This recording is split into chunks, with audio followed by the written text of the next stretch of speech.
चलिए आ रहे हैं 10th और 12th का चैप्टर शहरीकरण। यह चैप्टर दोनों को पढ़ना है, 10th और 12th को। इससे पिछली क्लास में हमने बता दिया था कि शहरीकरण क्या है और ग्रामीण और शहर में दोनों में क्या फर्क है। आज हम चल रहे हैं शहर के बारे में। और शहर में एक पहले था, किसके बारे में पढ़ाना, तो वो था लंदन के बारे में पढ़ाना। लेकिन लंदन छोड़ के पहले हम अपने देश भारत पर आए हैं। लंदन के बारे में बाद में बता देंगे, ठीक है। हमारा भारत में एगो सबसे प्रमुख शहर है और यह शहर अपने बगल में, अपना बिहार के बगले में, पूरब में पश्चिम बंगाल होता है ना, तो अपना बिहार के पूरब में है और उस जगह का नाम है कोलकाता। क्या नाम बोल रहे? कोलकाता। यह बहुत समृद्ध राज्य है, जगह सॉरी शहर है। इसका राजधानी यह हो गया किसका? पश्चिम बंगाल का राजधानी कौन? कलकत्ता। जैसे अपना बिहार का राजधानी कहाँ है बोले? पटना। समझे? नहीं बताते पटना, ये कति बोले? कलकत्ता। कोलकाता हम लोगों से काफी आगे है क्योंकि यह अंग्रेजी के समय से विकसित है। किसके समय से बोले? अंग्रेजी के समय से।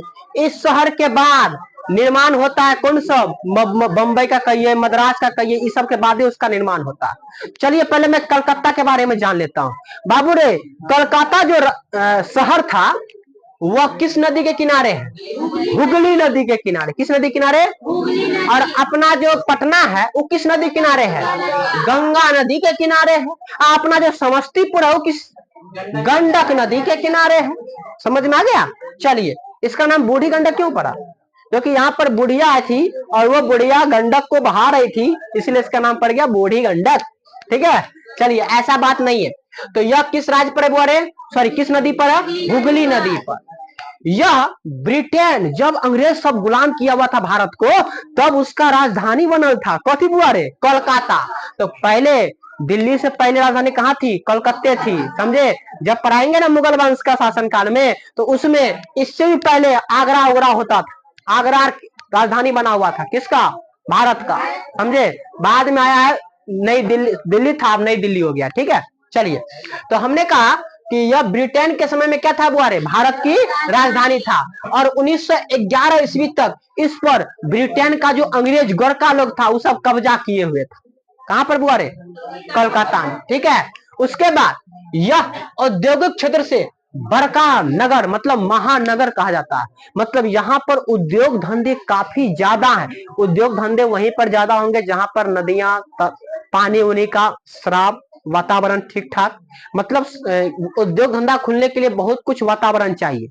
अपने बिहार में भी संभव है, लेकिन बिहार में उतना संभव नहीं है जितना कोलकाता, मुंबई, कर्नाटक, ये सब जगह पर जाइएगा ना, जितना सुविधा मिलेगा, क्योंकि वो सब समुद्र के किनारे इलाका, तो वहां पर हर चीज की सुविधा उपलब्ध हो जाती है। मानिए हम सामान बना लिया, हमको दूसरा देश में ट्रांसपोर्ट करना है, तो उसके लिए वो समुद्र के किनारे रहेंगे तो तुरंत जहाज पर देंगे, समुद्री जहाज पर, एक जगह से दूसरे जगह लेके जा सकते हैं। क्या? अब स्थलीय भाग है तो उसमें एक सुविधा मिलता है, कथी? ट्रेन सुविधा, सड़क सुविधा। क्या? चलिए, तो ये औद्योगिक क्षेत्र से कैसा नगर है बुआरे? महानगर है। मतलब यहाँ पर उद्योग धंधा शुरू से ही बहुत ज्यादा है। ठीक है, इसीलिए यह जगह प्रदूषण वाला क्षेत्र भी कहा जाता है। कौन क्षेत्र बुआरे? प्रदूषण वाला।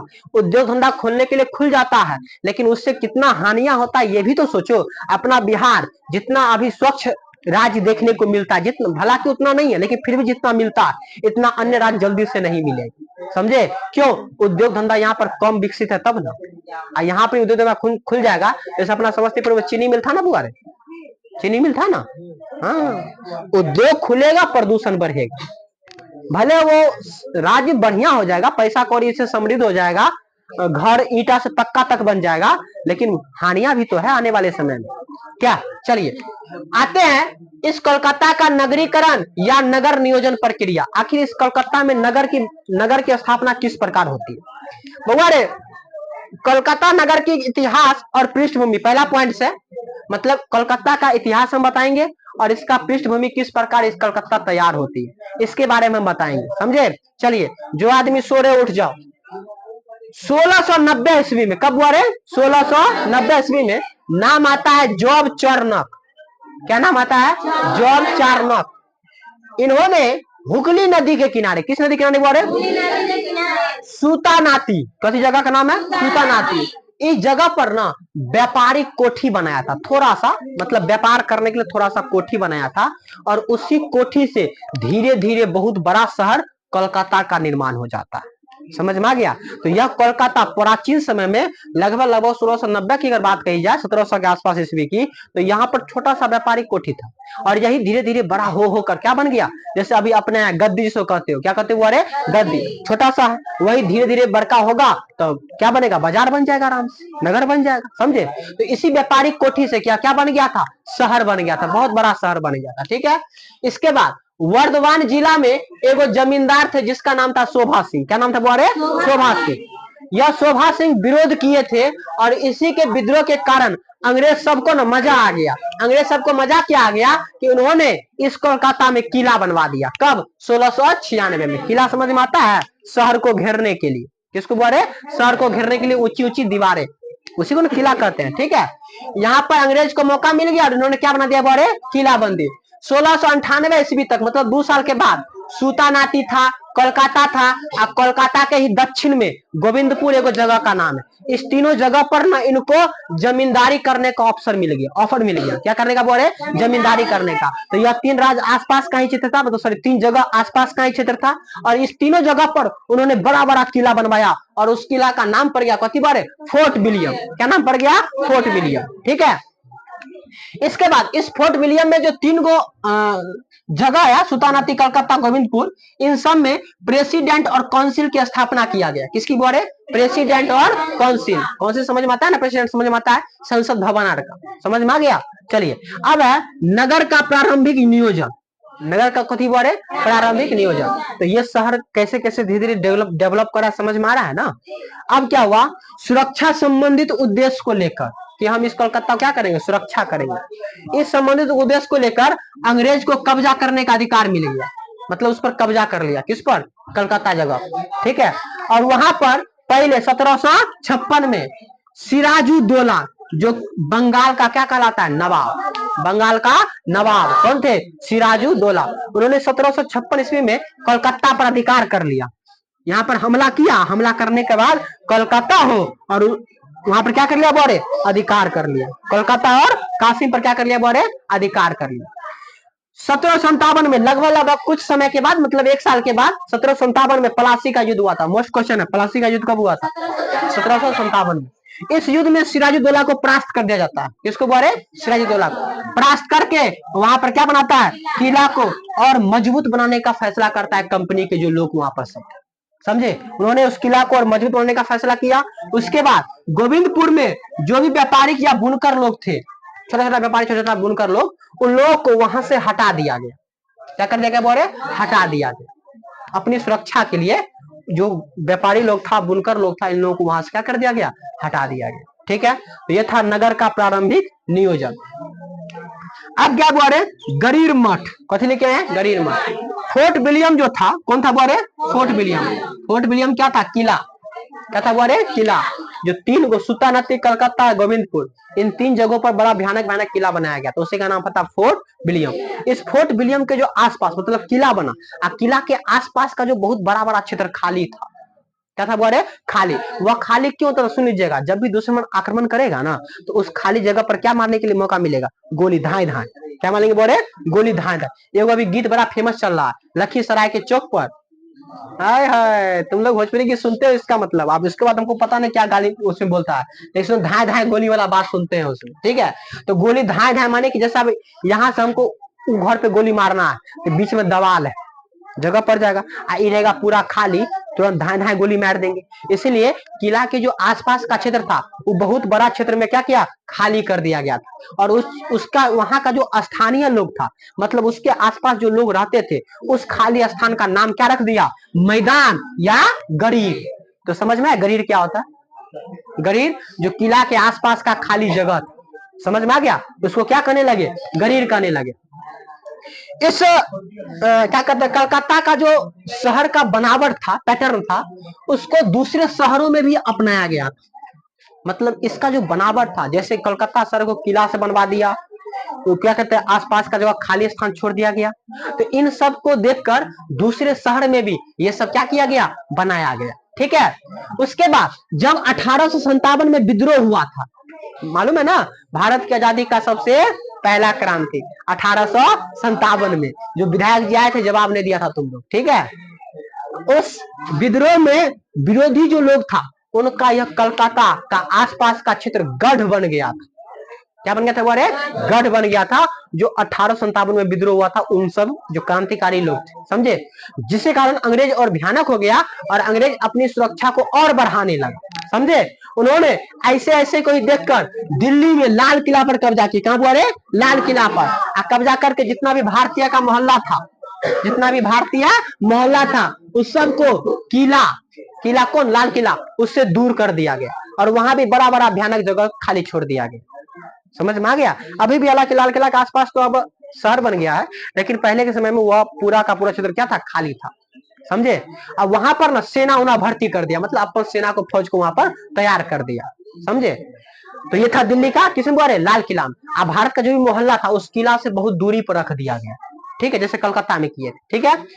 अब बात क्या हुआ कि वहां पर ना अंग्रेज सोचा क्या, हम ना रहने के लिए, अंग्रेज अपने आप को वहां पर अस्थाई रहना चाहता था। क्या बोल रहे, अस्थाई मतलब परमानेंट, हम यहीं पर रहेंगे, ठीक है। और उसके लिए उन्होंने उसके चारों तरफ जो खाली स्थान था, वहां पर बड़ी बड़ी इमारत बनाया। क्या बनाया, बोल रहे, बड़ी बड़ी इमारत, बड़ी बड़ी मकान बनाया, ठीक है। जो मकान आज भी नगर नियोजन का प्रतीक माना जाता है, क्योंकि वही मकान, देखिए नगर का मतलब क्या हुआ, जहां पर फूस का घर नहीं मिले, पक्का का घर मिले, ठीक है। जहां पर घर चौकल होना चाहिए, अब खाली मतलब बहुत लंबा लंबा दूर में घर नहीं होना चाहिए, ठीक है। वहां पर यातायात का सुविधा, औद्योगिकरण, मतलब हर वो वस्तु आसानी से मिल जाए, उसी को ना हम लोग नगर बोलेंगे। समझ में आ गया। इन्होंने बड़ी बड़ी क्या बना दिया, बोले इमारत।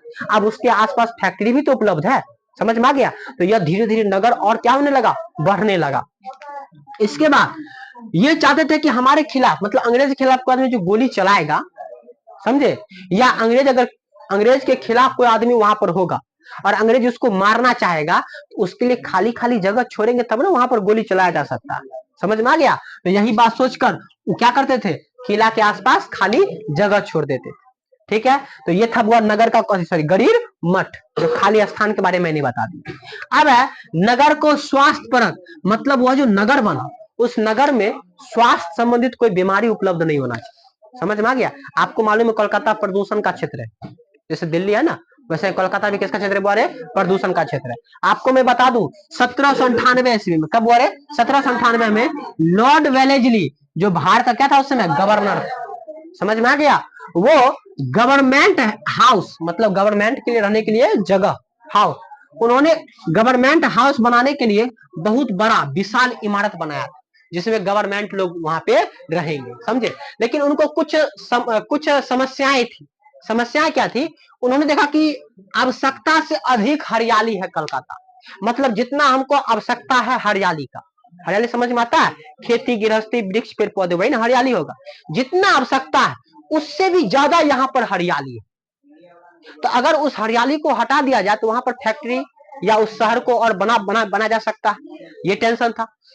टेंशन ये भी था कि गंदा जल जो है या गंदा तालाब जो है, समझे, यहाँ पर कुछ ज्यादा है, क्योंकि पानी वहां की रुकावट थी। रुका हुआ पानी में बुआ गंध होवे न करेगा, रुका हुआ पानी रहेगा। अगर कल अभी गंगा नदी जो है, वह गंगा नदी बहता हुआ पानी है, इसीलिए वह स्वच्छ और निर्मल माना जाता है। भक्ति कारण, धार्मिक कारण जो भी है वो मैं नहीं जानता, समझे। लेकिन धार्मिक कारण क्या है कि गंगा नदी जो है उसको लोग देवी माना जाता है, ठीक है। और कहता है उसमें जो नहा लेगा वह क्या हो जाता है, उसका सारा पाप धुल जाता है।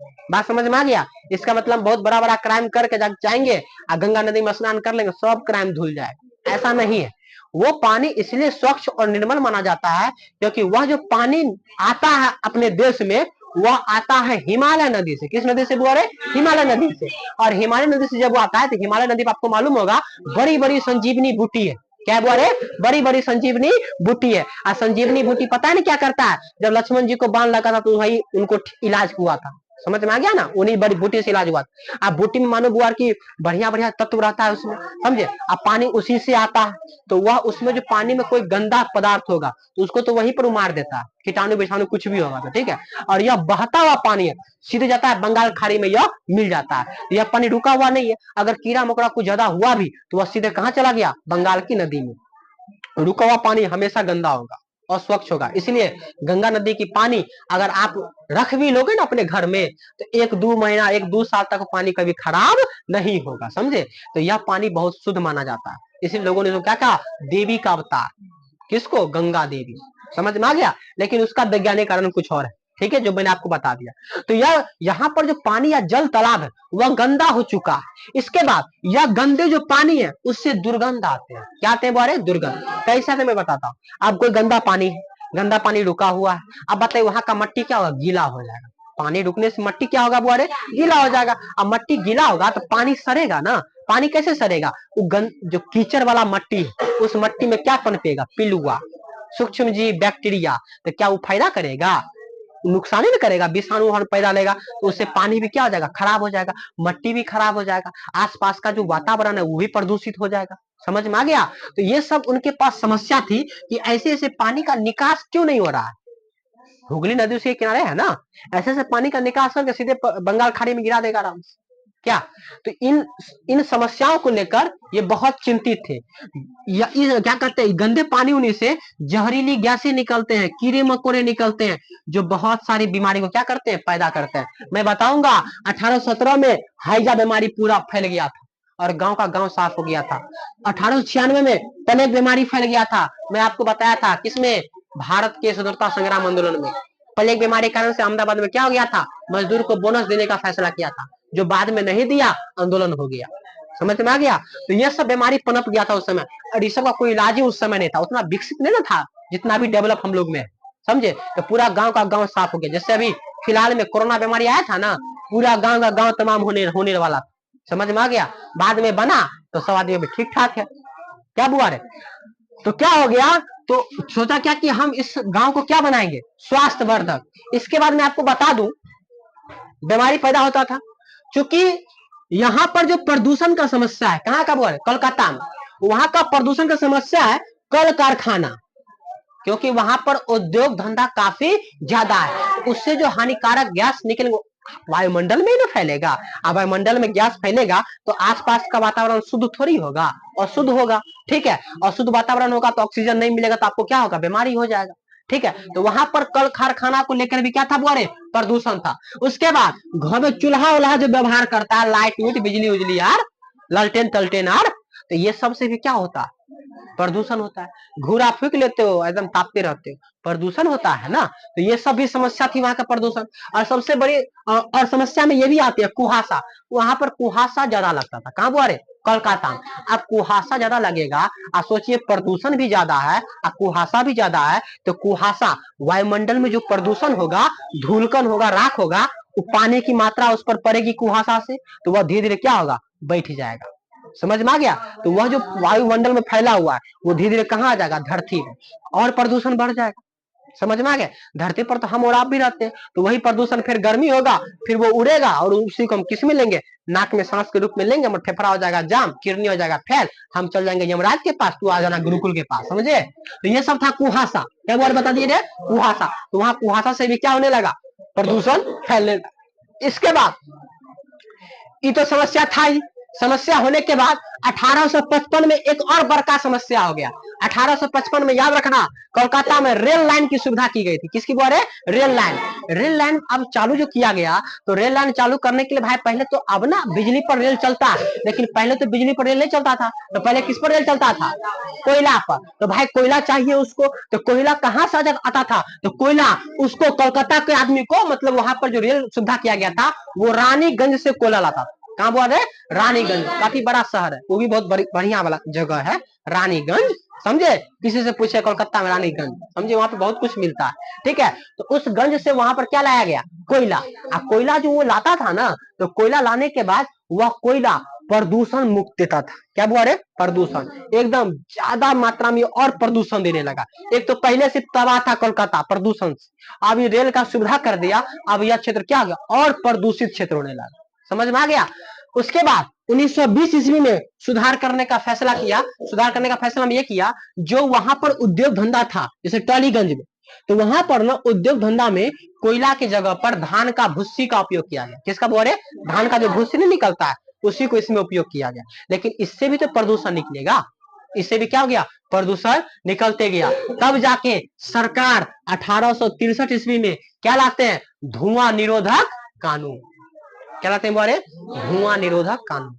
धुआं निरोधक कानून में यह कहा जाता है कि जो भी आसपास का क्षेत्र है, समझ में आ गया, उसको बार बार सफाई करना। बार बार क्या करना है बोले? सफाई करना। उसके बाद जो भी क्या कहते हैं शहर में दुर्गंध फैलाने वाला इलाका है उसको सफाई कीजिए।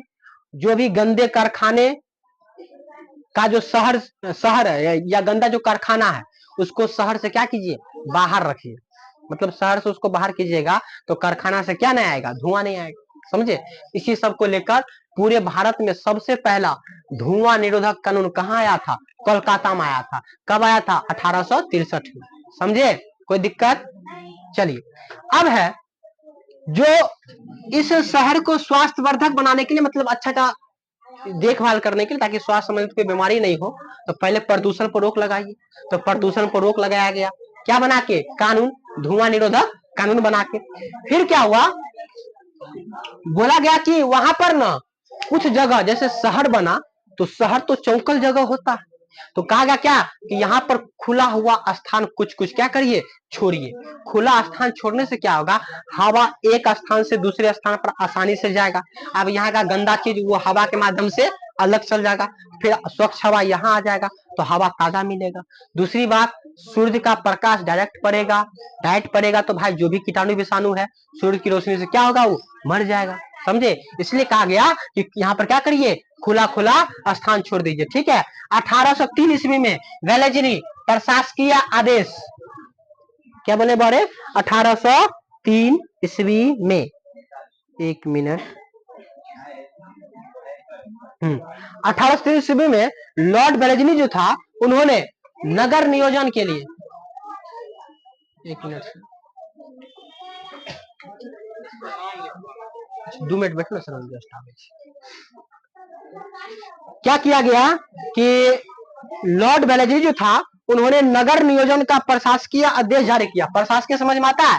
प्रशासन वाला आदेश जारी किया। और इस आदेश में यह कहा गया कि जो भी बाजार है, जो भी घाट है, जो भी कब्रिस्तान है, या जो भी चमड़ा का कारखाना है, क्या क्या चीज मैंने कहा? बाजार, घाट या कब्रिस्तान या चमड़ा का कारखाना। चमड़ा कारखाना में क्यों बोलता हूँ बुआ रे? गाय का या आदमी का अगर किसी भी जीव जंतु का अगर चमड़ा लिया जाएगा तो उसमें अगर आदमी जिंदा है तो कीटाणु विषाणु नहीं घुसेगा अंदर में, लेकिन अगर कोई जीव जंतु मर गया तो उसका जो चमड़ा होगा उसमें क्या होगा? कीटाणु विषाणु ज्यादा फैलेगा, बीमारी हो जाएगा। तो कहा गया इन सब को क्या कर दिया जाए? साफ कर दिया जाए। या तो साफ कर दीजिए और नहीं तो इस सब कारखाना क्या करिए? हटा दीजिए। चाहे वो घाट है, बाजार है या कब्रिस्तान, इसकी सफाई की सख्त जरूरत है, अन्यथा इस सबको क्या करिए बुआरे? हटा दीजिए। इसी में बात करूंगा लॉटरी कमेटी का। किसका बुआरे? लॉटरी कमेटी का। भाई नगर नियोजन को सफाई करने के लिए पैसा भी तो चाहिए। क्या चाहिए बुआरे? पैसा। तो ये पैसा कहां से लिया गया? जनता से। कहां से बोरे? जनता से। किसके रूप में? लॉटरी के रूप में। किसके रूप में बोरे? इसलिए इसका नाम क्या पड़ गया? Lottery committee. इसका जो कार्य था वो कार्य ये था कि इस नगर की क्या किया जाए? सुधार किया जाए। कलकत्ता जो शहर है उसको क्या करना है बोरे? सुधार करना है। और उसके बाद जो मतलब जनसंख्या वाला जगह है उस जगह पर क्या बनाया जाए? सड़क का निर्माण किया जाए। ठीक है। इसके बाद नदी के आसपास जो अवैध निर्माण है उसको हटाया जाए। नदी के आसपास जो अवैध निर्माण है, जो मतलब जिसका कोई काम नहीं है, उसको क्या करिए बोरे? हटा दीजिए। जितना भी झोपड़ी है या गरीब लोग आसपास में है उन सबको हटा दिया जाए। मैंने कहा था कि झोपड़ी उपड़ी या गरीब लोग रहेगा तो वह अपने आप को उतना स्वच्छ और निर्मल नहीं कर पाए। समझ में आ गया? तो अंग्रेज को यह था कि अगर ये सब रहेगा तो ये क्षेत्र क्या हो जाएगा? प्रदूषित हो जाएगा। इसलिए गरीब क्षेत्र हो या झोपड़ी वाला कोई भी आदमी है, उस झोपड़ी को क्या किया जाए? हटाया जाए। हटा के शहर के दूसरी छोर पर दिया गया ऐसा नहीं कि उसको हटा दिया गया। जैसे भारत योगी सरकार क्या किया, जितना भी था राम मंदिर के आसपास का लोग सब रहते थे, उन सबको सिर्फ हटा दिया गया, समझे, बुलडोजर चला चला के। उसको रहने के लिए कोई जगह उपलब्ध नहीं कराया गया, जो कि सरकार के खिलाफ यह क्या है, गलत कानून। समझ में आ गया। अब माने अगर हमरे कोचिंग यहाँ पर चल रहा है, हमको तुम हटा दोगे, तो भाई हमको रहने के लिए कहीं तो जगह दीजिए क्या, क्योंकि यह देश हिंदू और मुस्लिम दोनों का देश। जब आजादी यहाँ पर हुई थी, जब क्रांति हुआ था, तो इसमें दोनों ने मिलकर खून बहाया था ना बुआ रे। नाम सुनते हो, खुदीराम बोस, भगत सिंह, महात्मा गांधी, क्या, तो ऐसे ऐसे तो मुस्लिम में भी तो महानायक थे, समझे। तो खैर छोड़िए उसको। तो गरीब झोपड़ी को क्या किया गया बोरे, हटाया गया। बीमारी भी आ गया था 1817 में, कौन बीमारी, हैजा का। 1896 में बोरे प्लेग का बीमारी। चूंकि घनी आबादी का क्षेत्र को ना अंग्रेज कहता था कि यह जो जहां क्षेत्र घनी आबादी, ज्यादा आबादी वाला जगह, वह अस्वच्छ है। कैसा है बोरे, अस्वच्छ। और वहां पर रोशनी उपलब्ध, मतलब सूर्य का जो रोशनी है वहां पर वो नहीं आ पाता है, और ताजी हवा भी वहां पर नहीं मिलता। ठीक है, ये सब उनके सोच थी कि अंग्रेज की। वहां पर आगजनी भी बहुत होता था। कहां पे बुआ रे, कलकत्ता। जैसे कहा था ना गौतम बुद्ध क्या कहे थे, पटना जो अपना राजधानी है वह आगलगी से ज्यादा भयभीत रहेगा, होता भी आज तक। तो वहां भी आगजनी ज्यादा था। तो आगजनी को लेकर अंग्रेज क्या किया, 1836 में एगो कानून लाया, और कानून लाने के बाद उसने फूस के घर, जो भी झोपड़ी का घर था, उस पर प्रतिबंध लगा दिया। बोला एक भी घर यहाँ पर फूस का नहीं होना चाहिए। पक्का में थोड़ी आग लगता है जल्दी, पक्का में बड़का बड़का वाला आग लगता है ना बुआ रे। छत के मकान में भी आग लगता है, लेकिन वो आग उतना जल्दी नहीं लगता जितना झोपड़ी में आग लगता है। इसलिए उसने फूस के घर पर क्या कर दिया, प्रतिबंध लगा दिया। अब एक लास्ट टॉपिक है जिसका नाम है नगर नियोजन में नस्लीय भेदभाव और भारतीय में असंतोष और राष्ट्रवादी भावनाओं का जन्म। बात कर रहे हैं 19वीं शताब्दी, किसकी बुआ रे, 19वीं शताब्दी की। वहां पर जब झोपड़ी को हटा दिया गया, किसको बुआ रे, झोपड़ी को, तो अंग्रेज सोचा कि वहां पर क्यों ना हम अपने आप को रहने लगे, मतलब ब्रिटिश इलाके उसको बना दिए जाए। ब्रिटिश समझ में आता है। अंग्रेज जो हमारे देश में आए थे वो क्या किए, झोपड़ी को हटा दिए। आज झोपड़ी को हटा के, चूंकि अंग्रेज तो, इंग्लैंड तो शुरू से काफी समृद्ध है, समझे, भारत से तो पहले से वो समृद्ध है, समझ में आ गया। तो वहां के आदमी पैसा वाला था, किस वाला था बोरे, पैसा वाला। तो वो आदमी क्या किया, झोपड़ी को हटा हटा के जो खाली स्थान था उस पर बड़का बड़का महल बनाया, और महल बना के अंग्रेज सबको उसमें रखा। किसको बोरे, अंग्रेज सबको। चूंकि अंग्रेज गोरका होता है, अंग्रेज कैसा होता है बोरे, गोरका, और भारत का आदमी कैसा होता है, काला। इसीलिए वहां पर black and white town, black and white, black कहा गया भारत के लोगों को और व्हाइट कहा गया अंग्रेज के लोगों को, समझा। वैसा टाउन बनाकर भेदभाव किया गया। क्या किया गया बारे, भेदभाव, जिसका विरोध भी किया गया। नगर पालिका में जो भारत का प्रतिनिधि लोग रहता था, अब नगर पालिका तो उसमें भारत का भी तो आदमी रहेगा जो अमीर आदमी है, तो उन्होंने इस बात का विरोध किया कि ये ब्लैक एंड व्हाइट टाउन क्यों लागू कर दिया गया। जो भारत का ब्लैक का जो गोरखा है वो टाउन में क्या करते हैं, व्हाइट टाउन में रहेगा, समझे। इस बात को लेकर विरोध भी किया गया, और यही विरोध धीरे धीरे आगे जाकर उपनिवेशवादी विरोध, मतलब जो अंग्रेज लोग भारत को गुलाम किए हुए थे उसके ये विरोधी बन गए थे, समझ में आ गया। और यहीं से राष्ट्रवाद भावना का विकास भी होता, मतलब अंग्रेज को हटाने का फैसला भी लिया जाता है, क्योंकि अंग्रेज लेगा तो फिर व्हाइट टाउन बन जाएगा ना। भारत के लोगों को एकदम हटा हटा के झोपड़ी खाली करो आराम से, ठीक है। उसके बाद इसी सब को देखकर बाद में कोलकाता जैसे शहरों से बंबई और मद्रास जैसे शहर का निर्माण, समझ में आ गया। और कहा जाता है अंग्रेज चाहता था कि यह जो नगर का वैभव है वह साम्राज्यवादी शक्ति का प्रतीक माना जाता है, मतलब नगर को अगर हम विकास करेंगे ना तो यही हमारी शक्ति का प्रतीक है, शक्ति का क्या है बारे, प्रमाण। और यही था कोलकाता शहर के बारे में। उम्मीद करते हैं कि आपको समझ में आ गया होगा। समझ में आ गया, कोई दिक्कत किसी को, लाइक सब्सक्राइब कमेंट कर दीजिएगा, ठीक है। चलिए अब इसी को लिखाना है, तो लिखाने से पहले हम क्या करेंगे आपको मालूम है, लिखाने से पहले